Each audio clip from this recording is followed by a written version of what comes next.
Ya baik, bismillahirrahmanirrahim. Assalamualaikum warahmatullahi wabarakatuh. Saya Fahmi di Firdausa dengan NIM 209. Di dalam video ini saya akan membahas satu teori psikologi yang bernama operant conditioning. Nah, operant conditioning ini kalau dapat didefinisikan itu sebagai pembelajaran operan. Pembelajaran operan ini ditemukan oleh psikolog yang terkenal yang bernama Skinner.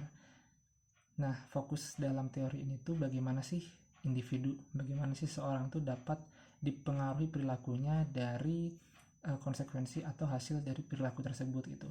Nah, dalam operant conditioning ini ada 3 komponen utama, yaitu yang pertama ada stimulus, respon, dan konsekuensi. Nah, stimulus sama respon ini kan masih berhubungan dengan kayak sensasi, jadi masih erat hubungannya dalam psikologi fungsi. Nah, saya akan menjelaskan lebih lanjut apa sih komponen-komponen utama ini. Nah, yang pertama ini kan ada stimulus ya. Stimulus itu merupakan rangsangan dari lingkungan eksternal atau internal yang dapat mempengaruhi perilaku individu. Dan yang kedua itu ada respon. Nah, respon ini itu merupakan tindakan atau perilaku yang dilakukan yang dihasilkan dari stimulus tadi gitu. Jadi ketika ada stimulus datang, nah respon individu atau suatu seorang itu bagaimana sih gitu. Nah, ini juga dipengaruhi oleh persepsi ya. Jadi setiap stimulus itu setiap orang itu berbeda-beda cara responnya. Nah, dan yang terakhir itu ada konsekuensi. Nah, konsekuensi ini adalah hasil atau akibat dari respon yang seseorang itu berikan untuk stimulus yang datang gitu. Nah, kalau Skinner itu membagi 2 tipe utama ya dalam konsekuensi ini. Yang pertama itu ada reinforcement atau penguatan, dan yang selanjutnya yang kedua itu adalah punishment atau hukuman.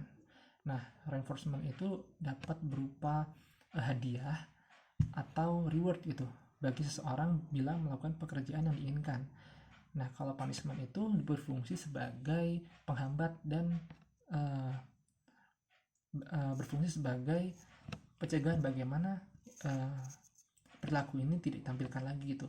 Jadi diberikan sebuah hukuman seperti itu. Nah, contohnya dari reward itu salah satunya ketika seseorang melakukan pekerjaan dengan baik, maka bosnya akan memberikan hadiah atau upah yang lebih banyak gitu. Sehingga seseorang ini tuh melakukan pekerjaannya lebih baik lagi untuk kedepannya dengan harapan dia akan mendapatkan upah yang lebih banyak gitu dari bosnya. Nah, ini salah satu contohnya. Yang selanjutnya itu ada yang tadi punishment. Nah, contoh dari punishment itu ketika anak sekolah tidak mengerjakan PR, maka dia akan dapat hukuman berupa mungkin dipukul atau mungkin dicubit, yang mungkin itu kan sangat tidak mengenakan ya bagi anak-anak gitu. Sehingga anak-anak tersebut berusaha mengerjakan PR-nya, mengerjakan tugasnya untuk menghindari dari hukuman tersebut seperti itu.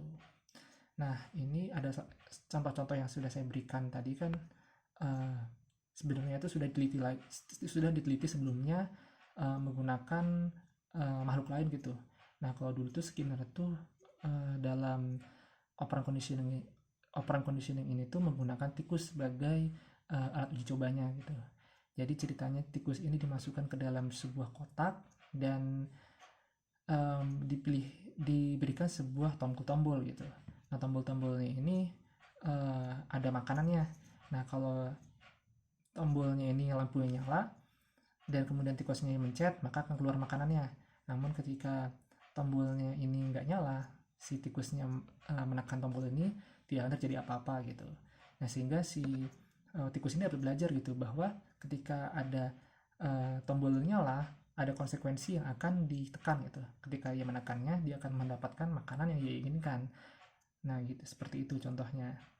Nah, untuk operant conditioning ini sistemnya itu banyak digunakan dalam kehidupan kita sehari-hari ya. Nah, salah satunya dalam dunia pendidikan, dalam dunia kepelatihan, dalam dunia olahraga, dalam dunia pelatihan hewan, militer, dan lain sebagainya. Banyak sekali digunakan dalam kehidupan kita sehari-hari. Seperti itu.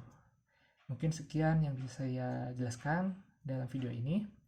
Terima kasih telah menjelaskan. Wassalamualaikum warahmatullahi wabarakatuh.